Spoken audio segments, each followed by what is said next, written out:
Now, as you know, illegal immigrants and criminality are an even bigger issue in the US than they are here. And the Republicans have been citing some particularly tragic cases to highlight Democrat weakness on border control. Laken Riley should have been able to go on a run in broad daylight without being murdered by an illegal immigrant. But Joe Biden promised not to deport illegal immigrants. Ibarra went to Georgia, where he beat Laken Riley to death. How many more killers has Biden set free? Tough stuff. And while former Democrat President Bill Clinton was campaigning for Kamala Harris, he was criticising Donald Trump for sure, but he made an obvious point about this murder, which the Republicans have quickly turned into a campaign ad. You had a case in Georgia not very long ago, didn't you? They made an ad about a young woman who'd been killed by an immigrant. Yeah, well, if they'd all been properly vetted, that probably wouldn't have happened. But if they're all properly vetted and that doesn't happen... I'm Donald J. Trump, and I approve this message. Yeah, direct words from a former Democrat president. And as I said to Kristen Tate, in the US, Clinton has actually delivered a strong message for Trump. Yes, and that appearance by Bill Clinton has really angered Kamala Harris's campaign staff. The Democrats' whole strategy when it comes to illegal immigrant crime is to just act like it's not happening and use their allies in the media to just not cover it. So Bill Clinton actually probably raised this issue of this specific case with Laken Riley to many voters who didn't even know about it, because these voters who would be at this event just watch, MSNBC or CNN that don't cover these horrific crimes, and now they know about this particular crime. But this election, Chris, is starting to feel a lot like 2016, back when illegal immigration and all of the impacts of it were the main driving issue for voters. I live in Massachusetts. Even people here on the coasts are talking about illegal immigration very seriously. The entire country has become full of border states, not just Texas and Arizona anymore. This is a big issue. I know a lot of Democrats where I live who are getting very nervous about the impacts of illegal immigration in Boston, which is obviously not close to the southern border at all. Incredible. Yeah, speaking of Democrat voters, the demographics there suggest, of course, that Kamala Harris does very well with female voters, not so well with male voters, which means there's a big focus on getting men to vote for Kamala Harris. And this is the latest ad campaign. I find it pretty hokey.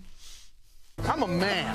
I'm a man. I'm a man, man. And I'm man enough. I'm man enough to enjoy a barrel-proof bourbon. Neat. Man enough to cook my steak rare. I'll tell you another thing I sure as shit am not afraid of.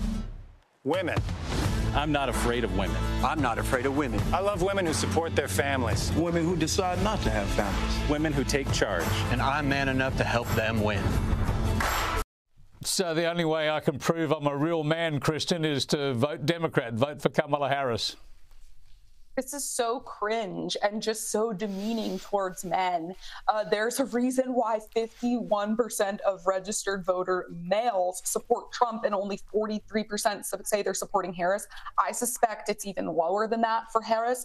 But what's really interesting, Chris, is when you look at different demographics, that gap persists. If you look at Latino men, even if you look at Arizona, which is a big battleground state, I was just looking at a poll that shows Trump is way up with Latino men, 57% to 37% for Kamala Harris. And even with black men, Harris still has the lead there, but Trump is making huge gains in that demo, gains that we haven't seen in decades, and it's making the Democrats very nervous. But the reason why is obvious. Men in this country are sick of being spat at, and the left just truly hates men. They wag their fingers at them. They tell them they have toxic masculinity and they should be more like women.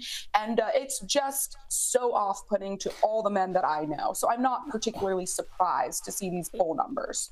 Well, that's why we see another paradoxical element of the campaign, really, because the vice presidential running mate for Kamala Harris is the Minnesota Governor Tim Walz, and he's seen as being a bit too soft, a bit too weak. So he wanted to prove his credentials as a shooter, as a gun owner, and he went out to go pheasant shooting. Seemed to have a bit of trouble with his firearm, though. Have a look.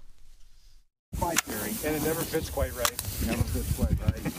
Just not quite right. How do you give it back? Governor, what kind of gun is it? This was a Beretta A400.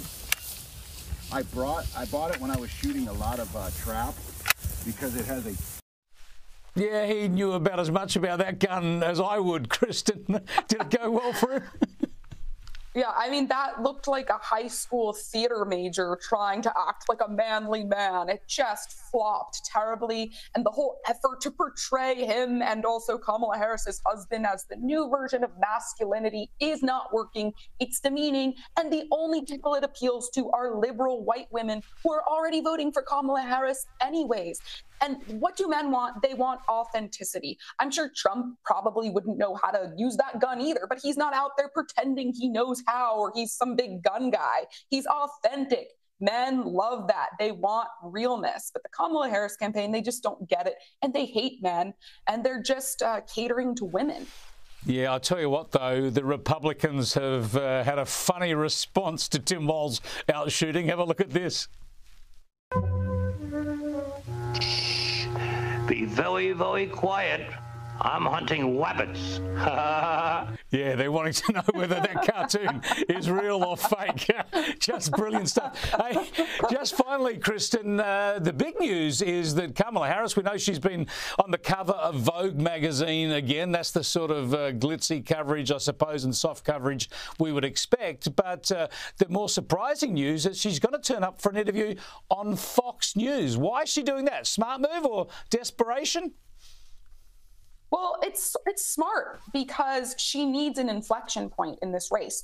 The VP debate a couple of weeks ago, in combination with other factors, have really tightened up this race, and Trump supporters are historically underpolled. So if I were betting right now, Chris, my money would be on Trump. And I suspect the internal polls show an even worse case scenario for Harris. So she needs some sort of turning point here. And if she can prepare herself well enough, maybe this will help her. She's terrible in interviews, though, so it also has a pretty significant chance of backfiring. But yes, she needs some sort of inflection point. Yeah, good to see. I'm all for accountability, so good on her for turning up for that interview. That'll be Thursday Australian time. We'll be all over that. But thanks for joining us again, Kristen. Appreciate it. Thank you, Chris.